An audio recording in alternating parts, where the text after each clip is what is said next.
Sim, Você depois acha que daquilo estava lá, grampeado o seu telefone? o abafado caso Varginha foi totalmente alguma parceria Brasil e Estados Unidos. Quando tu sente que tem alguém te observando, tem alguém perto de ti,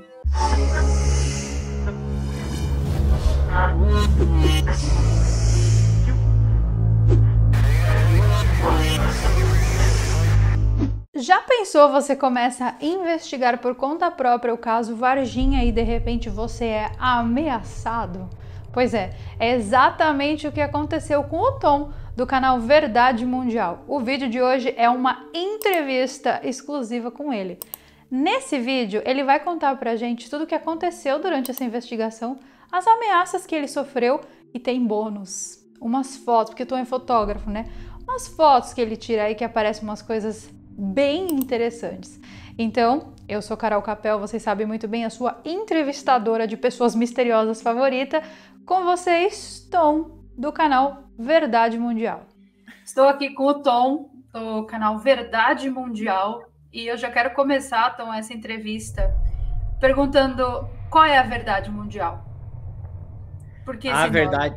a verdade mundial, ela é muito mais ampla do que a gente imagina, né, Carol? Tu sabe disso. Mas é engraçado porque muita gente me pede a mesma coisa. Qual é que é a verdade mundial? Eu sou mais ou menos o Fox Mulder. Eu me identifico muito com o personagem Fox Mulder, que corre, e quando acha que achou a verdade, ainda tem algo além daquilo. Aquela é a verdade implantada por alguém para ele, em quase todo episódio, né? A gente passa anos e anos assistindo o Arquivo X atrás da verdade. E o Verdade Mundial nasceu disso, a mesma coisa. Muita coisa do que foi dito lá em 2011, do que foi dito no blog lá em 2006, 2007, muita coisa não era nada daquilo que a gente imaginava. Uhum. Então, a verdade mundial continua sendo procurada. É uma verdade mutante, se assim podemos dizer. Ela vai mudando. Isso aí. Tá, e daí eu entendi da outra conversa que a gente teve. Para quem não sabe, tem um vídeo que a gente fez lá no canal do Tom. Eu vou deixar no card aqui para vocês assistirem também. Que a galera ama. Até se não tiver, a gente começa a estranhar, né? Não, mas eu achei que o pessoal gostou, assim, no overall. Você não achou? No total, o pessoal amou. Dos Papos das Estrelas foi o mais assistido até agora. Ai, que legal. E agora vai ser mais, né? Porque o pessoal vai depois mais, tudo com lá. Certeza. Com certeza. O pessoal a gente mesmo. falou de várias coisas, gente, inclusive da ameaça da maçonaria. E por isso, se você quiser saber por que o vídeo da maçonaria saiu daqui do canal, a resposta tá lá. Uou! No canal do Tom. Agora vai bombar. É agora. É agora que o bicho vai pegar. Tom, eu entendi daquela conversa que a gente teve que você pesquisava várias coisas assim até por seu interesse, né? E aí que a gente chega num caso que eu quero muito saber, que é o caso Varginha. Todo mundo sabe o que aconteceu em Varginha, mas o que as pessoas não sabem é o que você descobriu. Então me conta tudo, não me esconda nada. Ok. O caso Varginha foi um dos primeiros casos que eu comecei, que me instigou a começar a procurar, né? A cavar mais. Então, em 2008, eu resolvi pesquisar mais a fundo, entrar em contato, fazer uns telefonemas, né? Coisa além da internet, né? A maioria de gente está acostumado a ler no blog e compartilhar. Essa é a nossa grande pesquisa atual, né? E na época, a gente não tinha essa facilidade de contato, WhatsApp, companhia com o pessoal envolvido no caso. Uhum. E eu comecei a pesquisar, eu vi que de todos ali o mais fácil acesso seria a parte do zoológico, essa parte mais aberta ao público, né? Então eu fui tentar falar com o pessoal do zoológico na época, peguei o telefone, entrei em contato com o veterinário na época que cuidou dos animais que faleceram lá, que morreram de morte estranha, né? Da mucose enegrecida dos órgãos, sendo que são animais que se alimentam de formas diferentes, o que é mais estranho ainda, né? Ele comentou também que não é algo atípico lá do zoológico. Eles têm, enfim, animais que às vezes podem se intoxicar com alguma coisa, até porque o pessoal às vezes, né, não segue a regra de não mandar comida para dentro. Às vezes é um macaquinho lá olhando com aquele olhar assim, me dá aquele, né, aquela carinha. Aquele macaco assim, pidão, né? Isso, do pica-pau assim, que baixa a cara, assim, pede uma esmolinha. Então, muitos às vezes acabam se intoxicando com alguma coisa, mas a morte nesse formato nunca tinha acontecido. O que chamou a atenção dele, né? Então, ele categorizou isso como algo a ser ainda explicado. Ele não quis dizer que ele acreditava que realmente o extraterrestre estava por lá, mas que algo causou isso e até hoje não foi explicado, aconteceu. Depois veio o testemunho daquela senhora que viu, né, o ser ali parado perto do zoológico, onde tinha aquele lugar lá onde estava acontecendo a festa, que ela observou aquela criatura. Sim. Então casou ali as notícias, os fatos. Após essa comunicação com o pessoal do zoológico, foi aí que aconteceu o que me chamou mais atenção. Meu telefone começou a tocar em casa. Era telefone fixo, né? 2008, né? O serzinho aqui, a Tessa já não mente mais. E 2008 começou a tocar o telefone, toda vez que eu atendia, ficava mudo. Ou às vezes eu escutava alguém do outro lado e desligava. E começava e desligava. Não demorou para começar a vir os e-mails para deixar o caso quieto. Esses e-mails vinham da onde, você sabe? Ou era anônimo? Tipo, não, era tudo anônimo. Tipo, eu tinha um e-mail ali, eu copiava, tentava responder e tal. Você não chegou a procurar o IP do e-mail, nada? Não, na época nada. Na época aquilo passou corrido, assim. E como a gente já recebia alguns e-mails meio pirado, assim, até como a gente recebe hoje, né? Alguma coisa eu achei que era bobagem, só que começou a intercalar isso aí, só que eu, na época, não tinha canal, eu não tinha um site onde eu falava, pessoal, tô pesquisando o caso Varginha, falei com o veterinário do zoológico. Entendi, então não tinha como as pessoas saberem que você estava falando. Hoje em dia, a pessoa pega a informação, me manda um e-mail e ameaça, ou acha o meu WhatsApp e dá um jeito para fazer para fazer bobagem, né? Na época, não. Então, quem estava sabendo daquilo lá, até meus pais, com ninguém, eu comentava isso, era bem meu, né, na época. E quem sabia era quem tinha acesso ao meu telefone, né? Então, até hoje aquilo ficou assim. Depois você acha que estava grampeado o seu telefone? O tipo de ligação, os barulhos que ocorriam, eu nunca pesquisei sobre telefone grampeado, mas era um barulhinho toda vez que eu puxava o telefone, dava um tic-tic, antes um barulho como se tivesse um estalinho, e depois continuava a ligação. Então, não sei se aquilo tinha a ver com o caso Varginha. De todos os casos, não é um caso que eu levei muito adiante depois, eu sempre fui mais a Operação Prato, que tinha mais provas, palpáveis. Gosto mais, né? Também. A Operação Prato, para mim, é o bolo mais perfeito da ufologia. E o Varginha, então, eu acabei deixando mais de lado, mas a gente sempre vê que todo ano brota uma testemunha, todo ano alguém quer falar. Eu tive acesso aos documentos dos militares que eles fizeram interrogatório 1 a 1, né, do pessoal que participou no dia. E claro, isso não prova nada, porque no relatório todos falaram a mesma coisa. A gente foi levar os caminhões para manutenção. Todos os soldados falaram isso. Se tu é um soldado, tu não vai falar a verdade, né? O capitão lá te olhando, o general te olhando com sangue no olho, assim, falando, conta aí o que tu viu. O cara vai falar, eu fui lá levar o caminhão e era isso, e ponto final, não quero encrenca pro meu lado. Isso na época, né? Então tava todo mundo ainda na pressão, a mídia tava em cima. É um caso, sim, que tem muito a se revelar ainda, o caso Varginha, na minha opinião. Não sei até que ponto, mas eu acho que quando morre alguém, a gente olha com outros olhos, né? O Marco Xerezi ali, aquele pessoal. Eu também acho. E, além de tudo isso, você acredita que, por exemplo, exista alguma entidade acima da polícia e dos militares nessa questão? Por exemplo, eu tô falando de homens de preto, CIA, dos militares brasileiros. Sim, eu acredito que o abafado do caso Varginha foi totalmente alguma parceria Brasil e Estados Unidos. Até porque a NASA, se pegar as pesquisas lá da época, a NASA já estava no Brasil uma semana antes do caso Varginha. Eles que avisaram, né? Eles avisaram o controle aéreo do Brasil que o objeto estava chegando.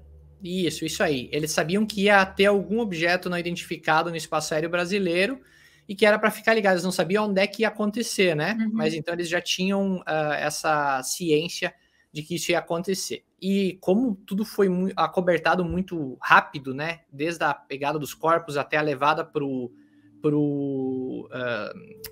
como é que é lá? Três Corações, né? Para a base de Três Corações. E a saída desse avião fretado para os Estados Unidos, que ninguém sabe o que tinha dentro, né? Se fosse, então, enfim, alguns agentes da NASA, eles viriam num voo normal, fariam, enfim, alguma pesquisa no Brasil, sei lá qual, mas um avião fretado especialmente para sair do Brasil e para os Estados Unidos é bem estranho. É aí que começa a plantar a sementinha a coceirinha atrás da orelha. É verdade. E sobre essa história dos 24 teólogos, essa novidade aí que a gente recebeu, o que você pensa disso? Tô gravando agora sobre isso. Não, mas realmente, cara, eu tava procurando, dei uma pesquisada, até freiei um pouquinho, a gente tinha mania, às vezes, no calor. Postar na hora, né? Na hora! E daí eu dei uma pesquisada, uma futricada atrás do Daily Star lá, que foi o do... A gente tenta achar pelo menos os grandões que publicam, né? Porque primeiro publica o portal do Fuxico, não sei o que lá. Eu recebi de fofoca também. Lá do centro-oeste do nordeste, assim, e tu pensa... Não, você ainda teve um jornal. O meu foi, tipo, Instagram de fofoca. E print, pior ainda, olha isso aqui, o print da Dona Zélia falando... Eu falei, gente, que fidedigno. Eu fui atrás também. Era de colocar essa fonte, a fonte Dona Zélia, cabeleireira. Gente, é bizarro. É por aí, mas realmente eu acredito sim que eles devem trabalhar já há muito tempo, Carol. Desde o telescópio lá, do Lucifer, né? James Webb também. Eu achei interessante que saiu junto, né? Saiu tudo junto. O James Webb junto com essa treta aí. Eu acredito sim que a pesquisa já vai bem mais longe. Isso é o que eles jogaram agora para nós, né, Carol? O que eles já estão anos luz. Mas você sabe que essa história é 2015, né? A história dos teólogos é de 2015. Ou seja, vazou. Não é que assim, eles resolveram contar pra gente. Agora, né? E tem também, desde a época da Apollo, ele já tinha rolado uma pesquisa. Isso, do Santo Sudário. Enfim, a NASA pesquisa a vida de Jesus já há tantos anos, há tantas décadas, né? Porque acham que Jesus não é terreno. E eu também acho. Também, com certeza. O cara chegou nos Paranauê do jeito que ele chegou ali, não tem como ser alguém daqui. Ainda mais naquela época. Naquela época, até o pessoal tem aquela contradição sobre a feição, a aparência de Jesus. No início, quando soltaram aquela aparência nova, que acho que deu no Fantástico, não lembro, lá, né? Bem característico árabe, né? da época. Todo mundo aceitou, aquilo foi uma calmaria. Beleza, então Jesus era realmente o cara lá do Bilibili. Mas eu acredito realmente que o cara era aquilo que mostrava no Santo Sudário. Era alguém bem diferente. Bem branco. Né? Isso aí. Com o olho claro. Isso sabe? aí. Tipo como se ele tivesse nascido na Europa e tivesse sido roubado e levado para lá. Isso aí. Sabe? Essa ideia, assim, que todo mundo olhava torto para ele porque ele era diferente no meio. Exato. Eu também acho. Vinha com uma psicologia reversa na mente da galera lá. Tem um episódio muito bom da Família da Pesada, que é sobre o Natal, e o Peter Griffin lá, um dos personagens, ele conta na versão dele como foi a história toda do nascimento de Jesus. É genial. É genial, porque daí conta, além das piadinhas, tem todo esse lado que eles não conseguiam compreender o que ele falava, porque ele era muito descolado, né? Enfim, alguém evoluído para a época. E, não sei se você já ouviu falar dos Sanandas? Sanandas, não. Não? Sananda é uma raça de alienígenas crísticos. Pode pesquisar. Não tem muita informação sobre, mas o pouco que tem fala isso. Eles são uma raça de seres alienígenas crísticos na qual Jesus é líder. Hum. E aí eu não vou saber precisar quais são os outros, mas eu sei que é como se ele tivesse uma parceria em determinada época com a Federação Galáctica do Ashtasheran. E aí eles vinham desenvolvendo um trabalho juntos, porém agora parece que separou, entendeu? Não separou por treta, mas separou por estratégia. Pela mudança, essa estratégia por mudança aqui do planeta Terra? Sim, mudança da estratégia do comando Ashtar. Eles pensaram que aconteceu uma coisa no planeta e foi para outro lado. Eu acho. Eu não sei precisar a história. Eu tive contato com essa história uma vez só, e aí me foi apresentado a raça dos Sanandas. É muita coisa. Então, mas dizem que Sanandas não é da terceira dimensão, eles são outra realidade. Outra realidade, olha só. Já tô aqui, já tá anotado para mim procurar. Eu nunca falei sobre, porque como o assunto é envolve religião e tal, e o pessoal tem um pouco de... Sim. Não mexe com Jesus, sabe? Isso, né? Mexer com religião é uma coisa bem cada vez mais delicada. Eu falei bastante sobre a vida de Jesus nas pesquisas do Benítez, que eu adoro. Sim, também falei. E o pessoal tem realmente assim uma sensibilidade absurda, não fala de Jesus. Bem apesar que se apresentassem Jesus Cristo lá na minha infância, com essa história, com esse enredo ufológico, eu ia amar ir na igreja. Eu ia gostar muito mais. Eu ia estar emocionadaço, assim. Mas não, né? Muito do que bloqueia a gente da religião, eu acho que é realmente isso, esse concreto que armaram ao redor das religiões. Existe um distanciamento da realidade também muito grande, porque dentro da religião a gente tem rituais fortíssimos, rituais assim pesados, né? Inclusive rituais de sangue, que tem aquela sublimação do sangue de São Januário que acontece todo ano no Vaticano. Isso é um ritual do outro lado, desculpa falar, mas sublimação de sangue é ritual do outro lado. Então a gente tem rituais pesados dentro da religião, só que a gente tende a enxergar tudo aquilo como uma coisa normal, concreta, física, que não envolve sobrenatural, entendeu? E as pessoas não vão a fundo nisso, né? Isso tinha que ser exposto ao público católico, enfim, para ver qual seria a reação deles, porque eles têm a basezinha, eles só consomem o merengue do bolo, que nem diz outro. Não, né? Mas a sublimação do sangue é um ritual público. Agora, por causa da pandemia, não.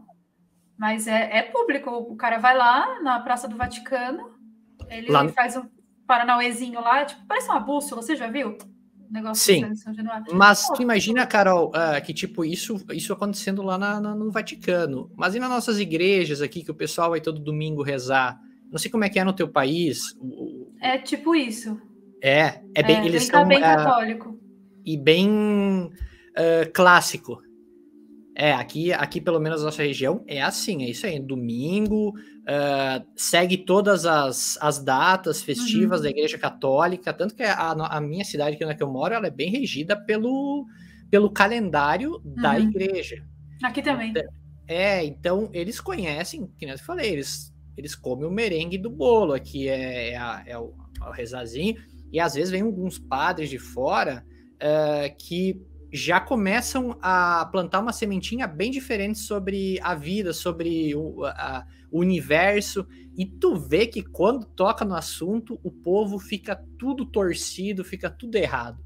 Porque eles estão acostumados por isso, né, que a NASA tá fazendo essa pesquisa. Porque eles precisam.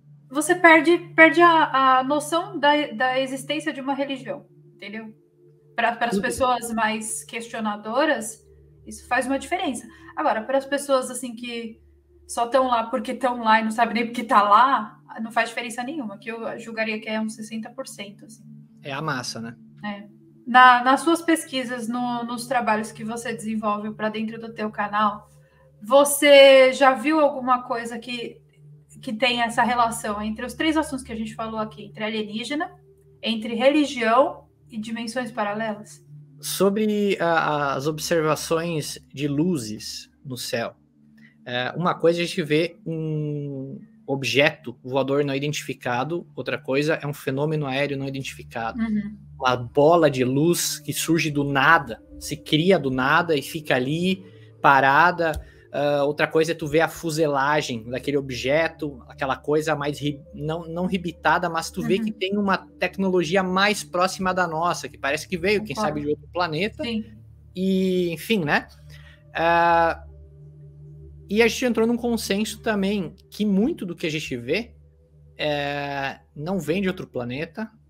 A maioria do que a gente vê, quem sabe, não vem de outro planeta, vem de outro mundo paralelo, outra dimensão,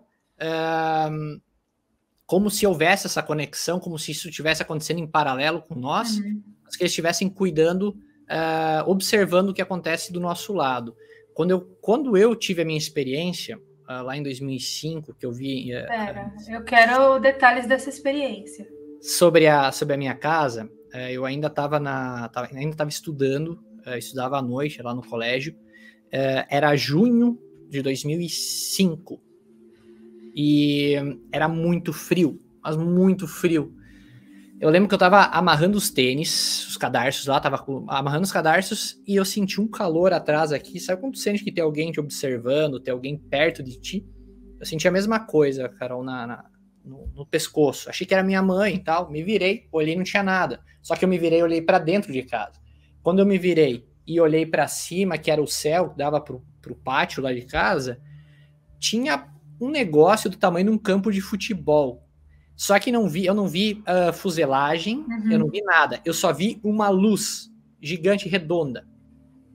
E não refletia nas árvores. A luz parava, eles conseguiam controlar aquela luz. Que é algo que acontecia lá com o Coronel Uchoa e tal, lá em Alexânia, né? Como se eles conseguissem barrar aquela luz só no lugar onde eles queriam. E aquilo ficou parado, sem barulho nenhum, sem ruído nenhum.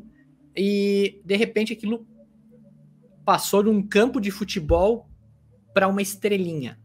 E aquela estrelinha subiu e continuou no céu. Como essas estrelinhas que a gente vê, que a gente não sabe se é Starlink, satélite, o voador, o Batman. Dá para saber, sabia? Tem um aplicativo que mostra todos os satélites. Eu fico meio assim, eu olho aquele aplicativo e falei, cara, tá, às vezes passa, às vezes eu consigo acompanhar alguma coisa, e às vezes não consigo ver nada. Então, enfim, né?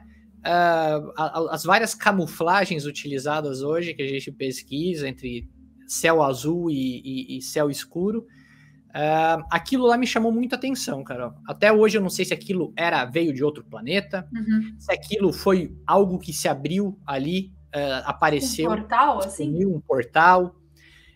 Eu digo isso porque o meu avô, antes de falecer, ele falava muito sobre um portal. O meu avô não teve estudo, o meu avô não fez faculdade, o meu avô não assistia, não tinha acesso a livros, essas coisas. Mas uma coisa ele viu, desde novo, OVNIs. E ele disse que o disco voador ele sempre acreditou nos discos voadores. Só que ele não sabia nada sobre portal, sobre dimensão, sobre outros mundos, enfim. Dobra do espaço, as coisas, nada. E ele sempre falava para mim, ali nos últimos 10 anos de vida dele, que na frente da casa dele, às 20h30 da noite, abria um portal e de lá saíam 2 naves. Caramba! Falava na maior naturalidade aquilo para mim. E o meu tio rachava de rir, que morava perto dele, né? E eu nunca conseguia ficar nesse horário nele, porque eu já não morava mais lá em Birubá. E um dia que eu tava lá, eu consegui ficar com ele. E eu falei, agora eu vou ficar com o vô pra ver hoje. Se... É hoje. 8h30, em ponto. Eu não sei te explicar como eu vi aquilo. Mas parecia uma nuvem. E parecia que tinha saído de dentro de 2 nuvens, assim, se aberto. Sabe quando o vento espalha as nuvens? Sei. Como se fosse em câmera rápida, assim. E dali tinha 2 estrelinhas que passavam.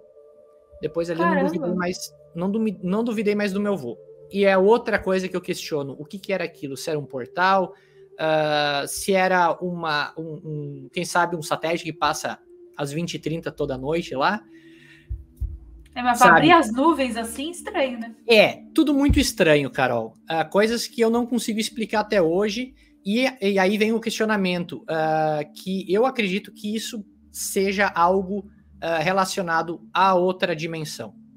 Não a seres que toda noite resolvem sair do seu planetinha e vir para o nosso. Então, eu acredito que tem alguma relação de eles estarem aqui, de utilizarem desse mesmo lugar que a gente está, mas estando em outra frequência, em outro plano, né?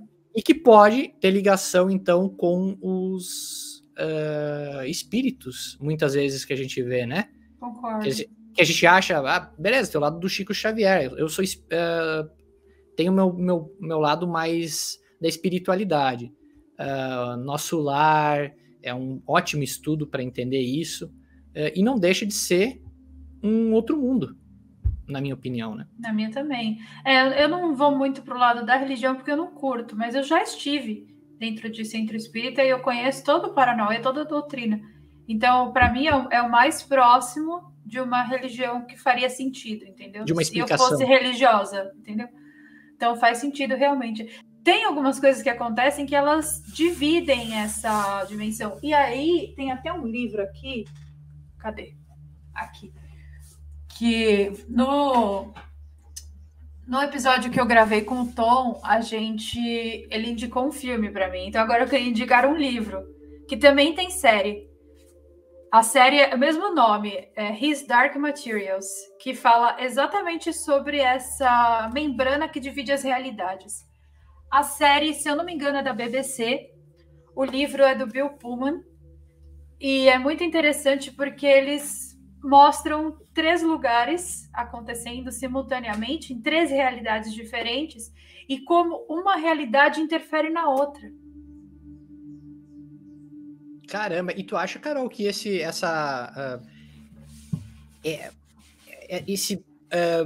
como é que eu posso dizer, véu que dividem uma da outra, porque é uma coisa Na série é literalmente um véu, tá? É um véu? Olha só. É um véu, eles cortam com uma faca. Eu acho que se a gente pudesse, assim como a Bíblia conseguiu descrever os anjos, os extraterrestres, enfim, a gente conseguiria descrever como um véu essa divisão que acontece entre os mundos. Tu acha que quando acontece essa passagem entre um e outro, quando tu começa a ouvir barulho, a ver coisa como do lustre e tudo mais, tu acha que tem relação isso o que aconteceu com o lustre com alguém tentando dizer alguma coisa? Eu acho porque não foi só essa vez, tá? Sim, tu contou aquelas histórias assim de ficar várias vezes. Pelos arrepiados, né? Então, ontem eu fiquei com medo mesmo. Por quê? Porque já faz alguns dias que eu ando sonhando com um menino. E esse menino, ele tá sempre aqui em casa, correndo para lá e para cá. Eu falei, mano, é um menino. E assim, qual é a probabilidade de você encontrar com alguém do teu sonho e sonhar várias vezes com esse mesmo alguém sem conhecer essa pessoa? Isso eu acho espetacular. Não é? A gente sonhar, a gente vê sonho, vê pessoas, interage com pessoas que tu pensa, cara, quem é? E tipo, você acorda no dia seguinte e é como se você sentisse saudade daquela pessoa. Não sei explicar. Já pensei, de noite eu vou dormir, vou encontrar fulano do sonho de 6 meses atrás. Fulano. Eu tenho uma coisa que acontece comigo, Carol, aqui que eu sonho, e isso também acontece com frequência. Que é mais ou menos, eu sempre costumo falar aqui com a Manu que é um mundo paralelo aqui da onde eu moro. Aqui tem o prédio, tem a rua, a avenida aqui, e tem os prédios ali do outro lado, numa vida normal aqui, mas quando eu sonho, toda essa rua, tudo aqui muda. Aqui o prédio fica trevoso, fica velho, caído, do outro lado tem... Além é você? É o mesmo lugar, só que com coisas diferentes.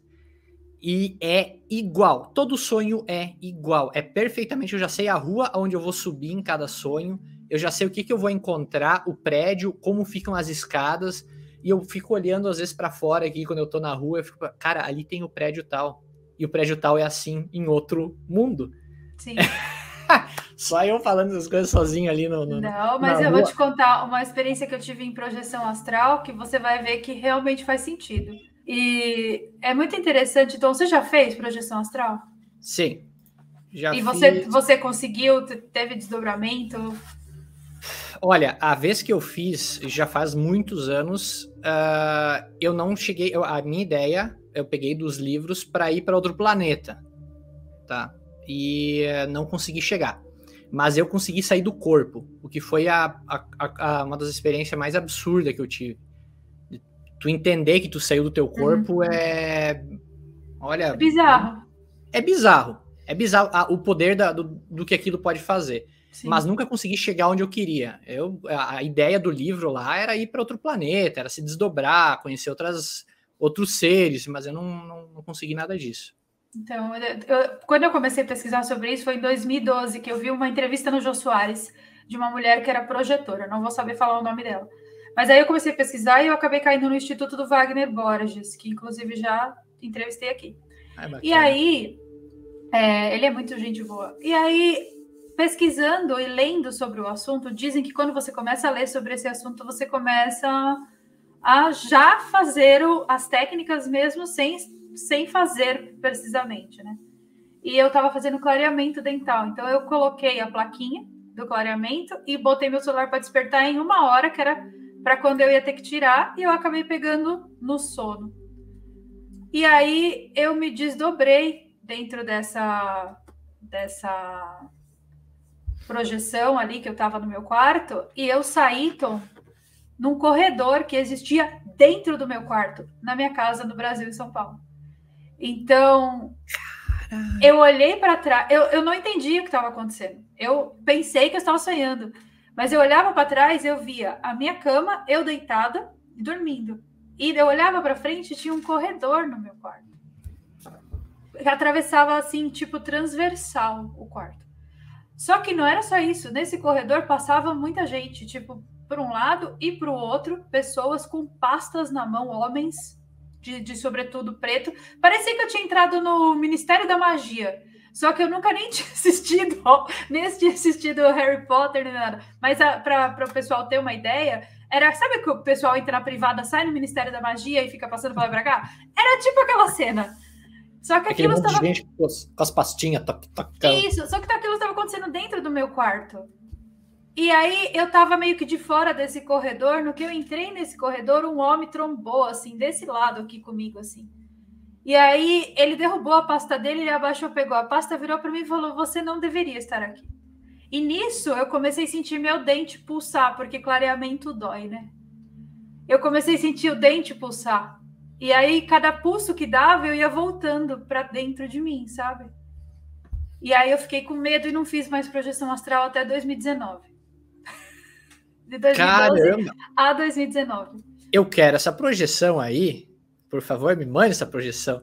Porque a que eu tinha, a que eu enfim, seguia, né?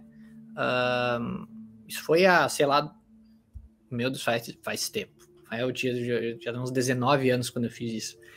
E não me levou onde é que eu queria. Mas isso que tu tá me contando agora, Carol, me faz lembrar que eu tô tendo um negócio toda noite. Que eu fiquei...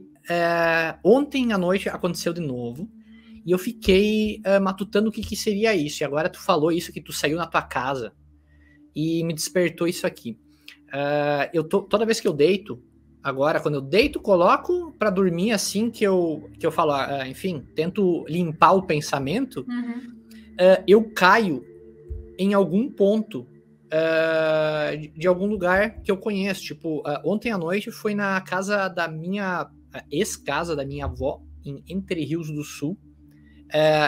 E eu consegui sentir o barulho, o cheiro, eu consegui ver as luzes que passavam dentro da casa, só que as janelas eram tudo ao contrário de onde eu estava. Eu consegui estar no lugar, eu tinha plena certeza que eu estava naquele lugar. E daí, de repente, eu acordava, daí eu vinha e olhava onde é que eu estava no meu quarto, tudo certo, tudo ok. Peraí, já que a gente tá falando de fantasma e outras dimensões e tal, me conta a história daquela tua foto que é maravilhosa. do fantasma da janela. Sim. Mas aí eu quero uma explicação também, Carol. Como é que a gente fotografa o fantasminha camarada com uma digital? Se eu tiver meio para explicar isso. Olha só, Carol. Eu já tinha visto bastante fotos de fantasmas e tal. Elas costumam aparecer muito mais no filme químico, né? Uhum. Existe também bastante erro, porque a câmera, muitas vezes, ela capta e joga uma imagem sobre a outra na câmera analógica, né? Então, muita gente se atrapalha, porque lá, antigamente, eles fotografavam as pessoas mortas, né? Não sei...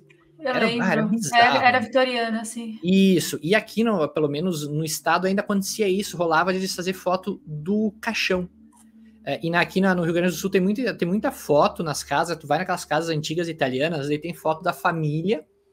E algumas saíam no caixão, no meio da foto da família, assim, a pessoa tal, toda a família, e um que morreu aparece no caixão. Uhum. É porque o mesmo fotógrafo tirou com a mesma câmera e... foi na hora do negativo, foi sobrepondo, né? Isso, vai sobreposto ali.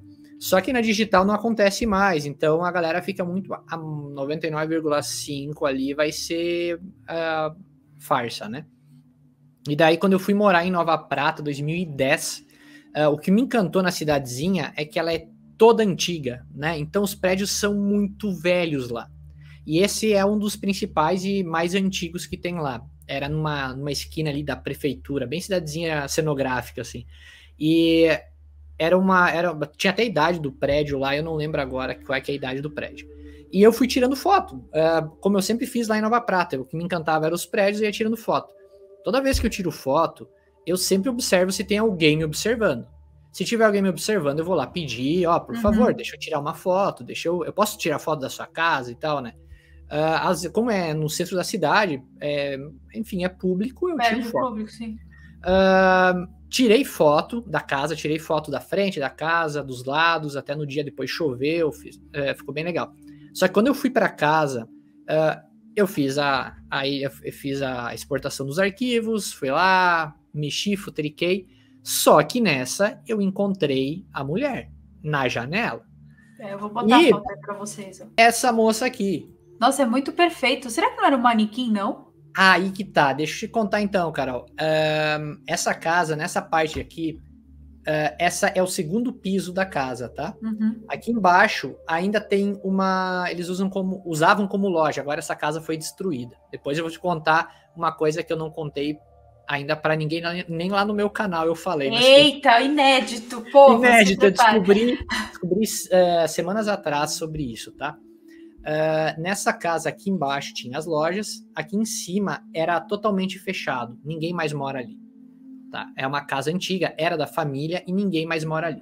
Porém, ali alguns dizem lá na cidade que alguém faleceu lá. Então, não sei te dizer nomes, tá? Não vou falar o nome da família também, né? Mas alguém faleceu lá há muitos anos atrás, décadas atrás. Eu fui descobrindo depois que essa foto começou a aparecer nas rádios e o pessoal começou a comentar sobre a foto, né? Você postou essa foto? Sim, eu postei ela, acho que eu fiz em 2010, e ela começou a repercutir. Eu já não morava mais lá em Nova Prata, 2014 ou 15, não lembro. Que alguém viu e alguém falou, tá lá na casa do fulano tal e essa mulher não vivia lá e piririm. Daí começou o burburinho lá na cidade, né? A família ficou pé da vida comigo. Porém, eu falei, gente, eu fotografei a casa, eu tinha publicado na época. Se tinha alguém na janela, beleza, tava curioso para aparecer na foto, ótimo. O problema é que ninguém conheceu a tal da mulher. O que me chamou a atenção, Carol, é a vestimenta dela. Tu tá vendo que ela tem uma coisa na cabeça? Parece uma maid, alguma pessoa que trabalhava lá, né? Yes! Parece alguém que tá com uma vestimenta que não é da nossa época. Foi a coisa que mais me chamou a atenção. E esse olhar... Ela tem traços indígenas também, não sei, posso estar viajando, mas parece. E o olhar dela tá muito diferente, tá? Tá tristão, né? Isso, tá tristão, isso aí. Deixa eu ver se eu tenho uma outra aqui. Não, é a mesma foto. E ela tá ali, paradinha naquele canto, naquela janela. Se tu olhar, se ela ficasse aqui, ela não ia aparecer. Não ia aparecer, Aqui também tá tudo fechado, ela foi nesse cantinho aqui. o que eu fiquei sabendo sobre isso, sobre essa casa, sobre o que aconteceu? Isso quem me contou foram as pessoas próximas a mim, que moram em Nova Prata, e que me contaram o que aconteceu depois. Porque esse prédio ele foi destruído para construir um novo prédio, né? E foi encontrado uma santa enterrada embaixo dele, lá nas profundezas. Uma santa? Uma imagem? Santa. Uma imagem de santa. Ninguém sabe explicar o porquê. E foi, segundo quem me contou, foi feito limpezas nessa casa antes de construir o prédio. Porque tinha alguma coisa ainda ali. Então, quando me contaram isso... eu não sei se era se tinha relação ao terreno que estava ali, ou se era a limpeza porque realmente alguém tinha falecido ali naquela casa. A princípio é isso. Que foi a mulher visitou todos os cômodos e encontrou alguém num banheiro. Tá? Então, a história ela fica muito maior do que só a foto. Claro que a gente não vai falar a localização, a casa, o nome da família, porque senão dá desnecessário. O que importa é a imagem. Isso. Mas de toda eu trabalho com fotografia, sei lá, há 15 anos. Eu até hoje nunca tinha feito nada parecido, nunca tinha registrado nada. Às vezes vai tirar aquela foto de noite, aparece a relva, aparece algumas gotículas, né, da noite que aparece, e o pessoal às vezes se confunde, acha que é fantasma e tudo mais. É o flash que acaba pegando as gotículas de água. Mas esse tipo de foto onde aparece perfeitamente alguém foi a única vez que aconteceu comigo. E eu fotografo até hoje casas antigas, é uma coisa que eu amo. Você ia pirar aqui na Polônia, né? Eu ia pirar, com certeza. Você fotografar tudo. Eu ia ficar aqui naqueles japonesinhos, assim, o tempo inteiro, né? Eu amo de paixão. Aqui nós temos uma história muito forte da colonização italiana aqui, então ainda tem muito sobre fantasmas, tem muita história sobre o quanto eles ficaram apegados à matéria aqui. Então essa foto, para mim, ela é singular, porque é uma família que, né, tem um histórico gigante, antigo na cidade, tipo, primeiros moradores de lá. Então isso já me mostra que pode ser sim, que tenha algo muito maior além dessa senhora ali. Pode ter um histórico, quem sabe, mais violento na história toda, que a gente não saiba, né? Que a gente tá ali só especulando por enquanto. Eu tentei falar com a família, eles não queriam falar sobre isso. Conheci parentes dessa família, eles levaram a foto até lá, eles negaram que tinha alguém, depois voltaram atrás, começaram a tentar entender quem que era, mas até hoje tá esse mistério dessa foto aí.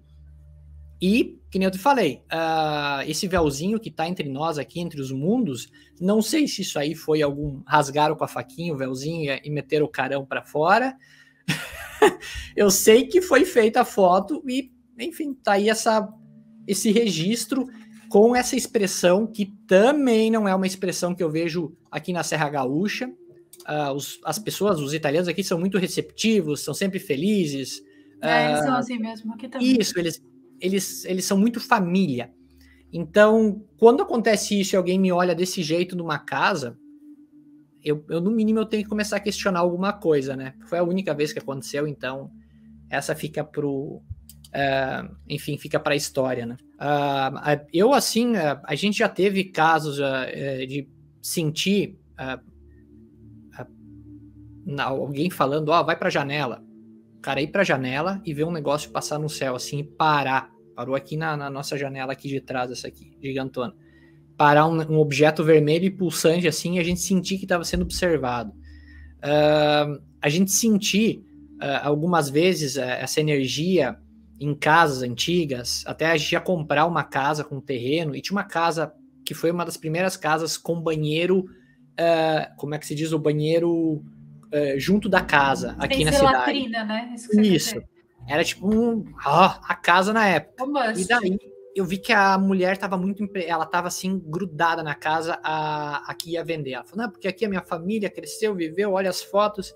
Eu falei, beleza, vou comprar o terreno, eu quero arrancar a casa e tal, quem sabe eu vou usar algum tijolo para fazer alguma... Não, a casa não dá para arrancar. Quando a gente entrou dentro da casa, a energia que tinha aquele lugar, eu só falei pra mulher, obrigado, passar bem, tô indo embora. Eu imagino quanto tem disso, Carol. Eu imagino no teu país que Você sabe, né? Que quando eu fui em Auschwitz, eu passei mal. Pois é, mal. Eu fiquei ruim o dia inteiro.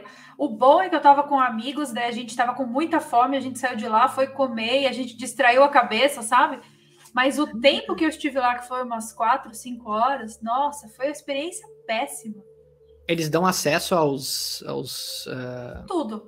A tudo? As câmeras de gás, tudo? Tudo. Eu não fui na câmara de gás, porque eu não achei. Eu tava tão perturbada naquele lugar. Para começar, eu entrei e chorei. E aí eu fiquei, já parece toda inchada. Então, assim, que eu tenho isso de ficar toda inchada. Só que eu tive uma sensação que foi compartilhada com a minha prima quando eu estive em Auschwitz.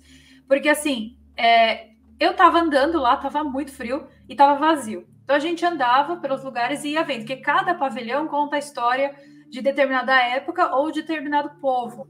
Então, tem os holandeses, pavilhão tal.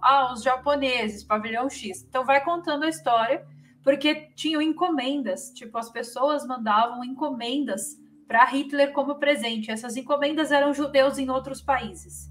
A história da Olga Benário, do Brasil, que era... Sabe a história da Olga? É exatamente isso. Ela foi uma encomenda enviada para Hitler. Nossa. Então, cada pavilhão tem a sua história. E aí, quando eu estava andando entre os lugares, eu percebia pessoas que não estavam lá. Então, eu via muitos soldados, assim, tipo, pessoas de farda verde militar, mas não aquela camuflada, farda, tipo, de frio. Às vezes eu estava olhando para frente e aqui, na minha visão periférica, num poste, eu via alguém. Aí eu olhava, não tinha ninguém. Aí eu falei assim pra minha prima, eu falei, nossa, que estranho, às vezes eu vejo uma pessoa, tipo, no poste, tipo, um militar, eu olho, não tem ninguém. Ela falou, mano, eu tô com a exata mesma sensação.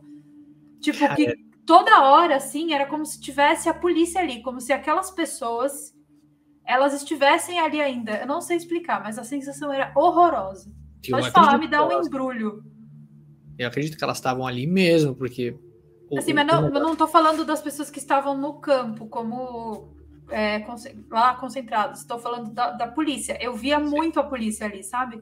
Então tem uma parte ali que tem o trilho do trem e tem o vagão, que foi o último vagão que chegou ali.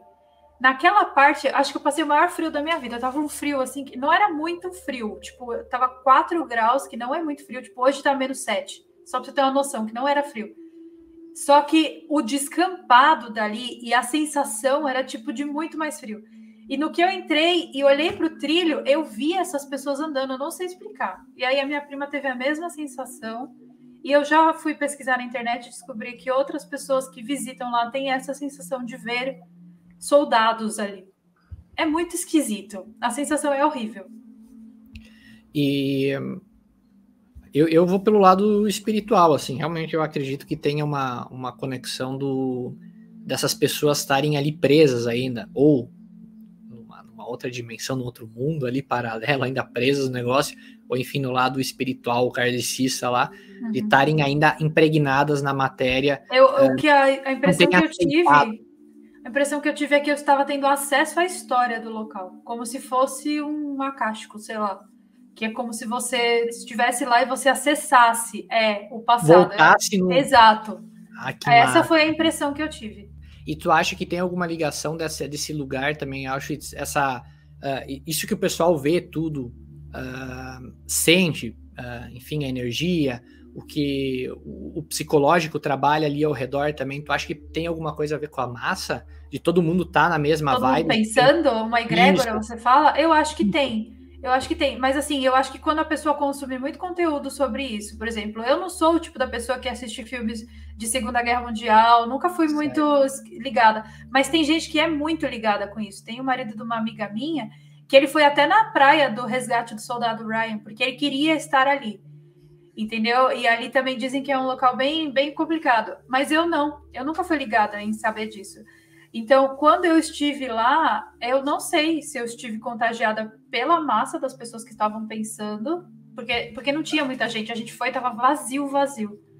Não tinha grupo, não tinha nada. Tinha, tipo, umas 10 pessoas ali no máximo. Não tinha muita gente. Era muito frio. Cara, a gente tem muita coisa aí, no véuzinho tá do nosso lado, assim, tá soprando no ouvido. Meu, assiste essa série do His Dark Materials. A temática parece um pouco infantil, porque tem bichinho que fala e tal, mas a história em si, entendeu? O por trás. É igual Sweet Tooth, né? Que tem uma temática super pesada, mesmo tendo uma coisinha fofa por trás. É qual canal mesmo que você comentou, Carol? Olha, eu acho que a série é da BBC. BBC. Mas show. É fácil de achar online. Certo, já anotei aqui. Porque as séries da BBC são as mais cabeludas, pelo menos, não é? Eu gosto muito da produção deles, não tem... Tipo, as mais, assim... Tem contexto, tem conteúdo. Exato. Gente, ó, se desse, eu ficava aqui conversando com ele 6 meses. Porque a gente tem muito assunto, né, Tom? E tem muito fantasma na nossa história também, né? Tem fantasmas do passado, do presente e do futuro também. Tom, obrigada pelo seu tempo, viu? Você é muito simpático sempre. Obrigado. Quem quiser saber mais, ó, tem o canal dele lá, Show de Bola, tem a nossa entrevista que aconteceu lá, mas tem, assim, um monte de vídeo que vocês vão adorar, então é só passar lá, né? Isso aí. É sempre um prazer conversar contigo, né, Carol? A gente tem bastante papo. A gente vai por categoria, né, de papos, né? Sai do ZT, vai pra dimensão, depois vai pros fantasmas e não acaba mais, né? Isso. Sempre tem alguma coisa que tá pendurada na outra, né? É muito bizarro, né? Gente, é assim, aqui a gente sai de um assunto, vai pro outro. Eu espero que vocês tenham gostado tanto quanto eu gostei. Bom, gente, esse foi o vídeo. Eu tenho certeza que vocês curtiram, porque eu curti muito o bate-papo. Tem bate-papo comigo lá no canal do Tom também. Vou deixar o link aqui em cima, aqui embaixo, na descrição do vídeo e nas telas finais, aparecendo um cardzinho do canal do Tom. Se inscreve por lá que eu tenho certeza que você vai adorar os assuntos que ele trata, que são bem similares aos do canal aqui. Eu queria agradecer demais a presença do Tom aqui no canal, falar que, mano, tamo junto, maior conteúdo da hora e pessoa simpática também, gentil, gente boa. É isso que a gente gosta, né? Um super beijo pra vocês e eu vejo vocês, então, nos nossos próximos vídeos. Que pai!